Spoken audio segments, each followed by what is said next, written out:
नमस्कार दोस्तों and welcome back to this channel. तो कैसे हैं आप लोग, वापस से एक नए वीडियो में स्वागत करता हूं। गाइस, हम लोग रामेश्वरम तीर्थ स्थल के दर्शन के बाद नाइट में ही कन्याकुमारी के लिए बाई बस निकल चुके हैं। रामेश्वरम से कन्याकुमारी की दूरी 350 किलोमीटर है। वहीं बस का चार्ज पर पर्सन 950 रुपया है। दोस्तों सफर का असली आनंद तो कॉलेज फ्रेंडों के साथ ही आता है, और जहाँ पे कॉलेज फ्रेंड हो, बस हो या ट्रेन या फिर कॉलेज, मस्ती तो होती ही है। तो ये हम लोग का नाइट का सफर है, जहाँ पे दोस्तों के साथ मस्ती इंजॉयमेंट हो रहा है।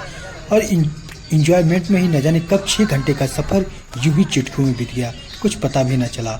और मस्ती में न जाने कब आंखें लगी, और आंखें जब खुली तो सीधे कन्याकुमारी हम लोग आ गए। और ये नाइट का सफर एकदम मस्ती का रहा।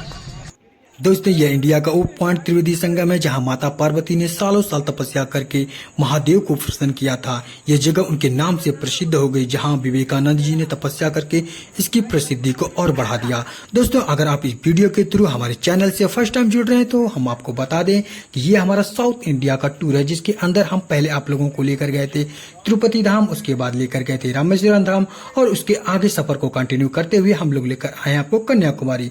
तो दोस्तों आप बात कर लेते हैं कि किस किस माध्यम से आप कन्याकुमारी पहुंच सकते हैं। तो सबसे पहले बात करते हैं बाई एयर। तो नियरेस्ट एयरपोर्ट त्रिवेंद्रम और टुटिकोर्न, दोनों ही जगहों से कन्याकुमारी की दूरी लगभग 80 से 85 किलोमीटर है। अगर हम बात कर लेते हैं बाई ट्रेन, तो कन्याकुमारी में अपना खुद का रेलवे स्टेशन है, जो सारी मोस्ट इमरजेंसी सिटियों से कनेक्टेड है। और दोस्तों अगर हम बात कर लेते हैं कि आप बाई रोड आना चाहते हैं, तो कश्मीर से कन्याकुमारी प्रॉपर हाईवे है, आप कहीं से भी शुरू करें कन्याकुमारी पहुंच सकते हैं। तो दोस्तों अब हम बात कर लेते हैं कन्याकुमारी में आने के बाद आप कहां पे स्टे यानी रुकेंगे, क्या क्या ऑप्शन है आपके पास। तो तमिलनाडु होटल, जो कि गवर्नमेंट प्रॉपर्टी है, जिसकी लोकेशन सबसे बेस्ट है यहाँ की, जहां से सी सनराइज आप दे सकते हैं। और प्राइवेट में आपको मिल जाएगा इस वर्ष कन्याकुमारी, जो यहाँ का फाइनेस्ट होटल है। मॉर्निंग टाइम में पूरा कन्याकुमारी खिल उठता है। कन्याकुमारी हिंद महासागर, बंगाल की खाड़ी और अरब सागर का संगम स्थल जो है, जहां भिन्न भिन्न सागर अपने भिन्न भिन्न रंगों से मनोरम छटा जो बिखेरते हैं। भारत के दक्षिणी छोर पर बसा यह कन्याकुमारी वर्षों से कला संस्कृति का प्रतीक रहा है। कन्याकुमारी में हमारे बहुत सारे दोस्त यहाँ वहाँ सेल्फी पॉइंट पे बिखर चुके हैं, अलग अलग व्यू से सेल्फी लेने के लिए। व्यू की बात करें तो हम आपको लेकर चलते हैं व्यू टावर, जिसका चार्ज दोस्तों 20 रुपये है। व्यू टावर नाम से आप अंदाजा लगा सकते हैं कि हम आपको कहाँ लेकर जाने वाले हैं। व्यू पॉइंट जहाँ से आप बेस्ट से बेस्ट पिक्स क्लिक कर सकते हैं। अगर आप सच में नेचर लवर हैं और आपको सेल्फी के अगर शौकीन है, तो इस टावर पे जरूर जाइएगा। आप देख सकते हैं अब इसी टावर पे हम लोग जाने वाले हैं। व्यू टावर का सच में लुत्फ उठाना है तो सनराइजिंग से पहले यहाँ पे चढ़ना होगा, क्योंकि यहाँ से सनराइजिंग के समय ही बहुत ही प्यारा व्यू देखने को मिलता है, क्योंकि समुद्र से निकलता हुआ सन जो प्रतीत होता है, और उस टाइम समुद्र, बादल और सन की एक अलग ही कनेक्शन होती है दोस्तों। तो आप देख सकते हैं, इस भीड़ से अंदाजा लगा सकते हैं कि लोग कितने सेल्फी के शौकीन हैं और लोग सेल्फी कितनी अच्छे से क्लिक कर रहे हैं। दोस्तों कन्याकुमारी में आप लोग और क्या क्या देख सकते हैं, चलिए आप लोग को लेकर चलते हैं समुद्र तट के किनारे स्थित गांधी मेमोरियल, जिसमें महात्मा गांधी के जीवन और शिक्षा को प्रदर्शित करता है। इसके अंदर आप जाकर घूम भी सकते हैं। यहाँ गांधी मंडपम में महात्मा गांधी जी की चिता की राख रखी हुई है। बताया जाता है कि 1937 में वो यहाँ आए भी थे, और 1948 में कन्याकुमारी में ही उनकी अस्थियां विसर्जित की गई थी। तो यहाँ पे जितने भी टूरिस्ट पॉइंट हैं, सभी एक दूसरे से कनेक्टेड हैं, और आप पैदल ही सभी पॉइंट्स पे जा सकते हैं, क्योंकि यहाँ पे ऑटो और टैक्सी आपको नहीं मिलेंगे, क्योंकि ये सभी पॉइंट्स एक दूसरे से लगे हुए हैं। और ये सुनामी पॉइंट्स, जो 2004 में आए सुनामी के समय काफ़ी कुछ खोया था और काफ़ी कुछ यहाँ पे लॉस हुआ था, तो उनकी याद में ये पॉइंट्स बनाया गया है। और इसी रूट पे आप आगे जाएंगे तो आपको मिलेगा आदि शंकराचार्य जी का मंदिर। दोस्तों श्री आदि शंकराचार्य जी के मंदिर और तीर्थ स्थल हमारे देश भर में मौजूद हैं, जो राष्ट्रीय एकता की दिशा में उनके प्रयासों को प्रदर्शित करता है। और कन्याकुमारी में स्थित आदि शंकराचार्य जी का मंदिर बहुत प्रसिद्ध है, तो आप भी इस मंदिर में आकर आदि शंकराचार्य जी के दर्शन कर सकते हैं और उनके आशीर्वाद भी ले सकते हैं। ये रहा उनका भव्य मंदिर।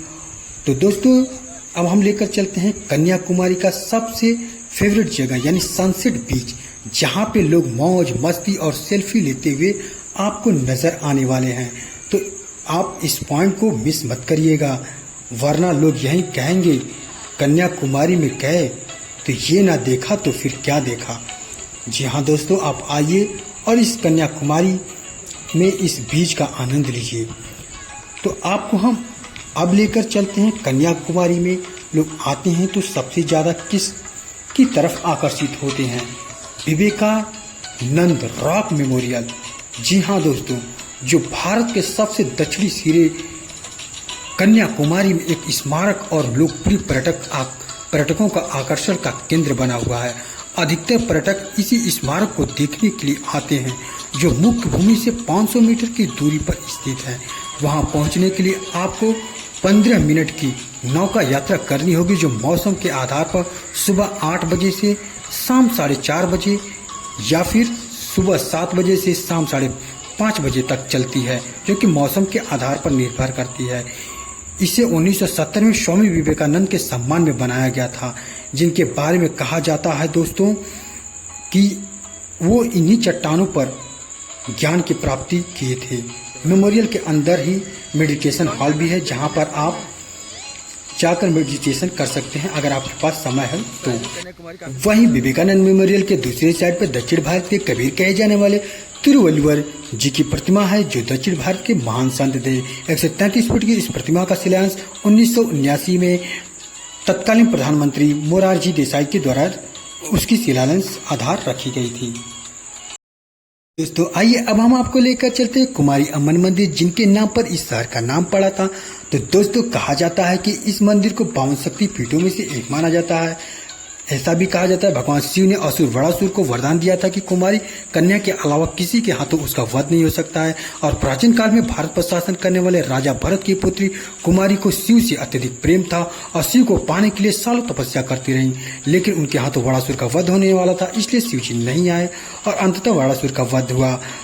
तो दोस्तों कन्याकुमारी जी को शक्ति का अवतार माना जाने लगा और उनकी याद में ही दक्षिण भारत के इस स्थान को कन्याकुमारी कहा जाने लगा, जिन्हें देवी पार्वती के कन्या के रूप में पूजा जाता है। और रहस्यों की बात करें तो दोस्तों मंदिर में प्रवेश के लिए पुरुषों को कमर से ऊपर वस्त्र उतारने पड़ते हैं।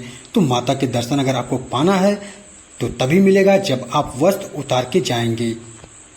दोस्तों यदि आपको कुछ लेना है तो कन्याकुमारी के लोकल मार्केट से आप कुछ भी ले सकते हैं।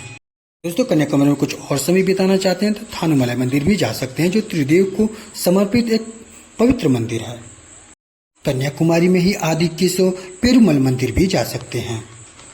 वहीं पास में ही लेडी ऑफ रैनसम चर्च भी जा सकते हैं। तो दोस्तों ये रहा हमारा प्यारा सा कन्याकुमारी ट्रिप। तो अब हम आपसे मिलेंगे मेरीना बीच यानी मदुरई में। तो चलिए आपको लेकर चलते हैं मदुरई, आपको कराएंगे मीनाक्षी टेम्पल का दर्शन और आपको मेरीना बीच पे भी ले चलेंगे, जहाँ पे होगी ढेर सारी मस्तियाँ।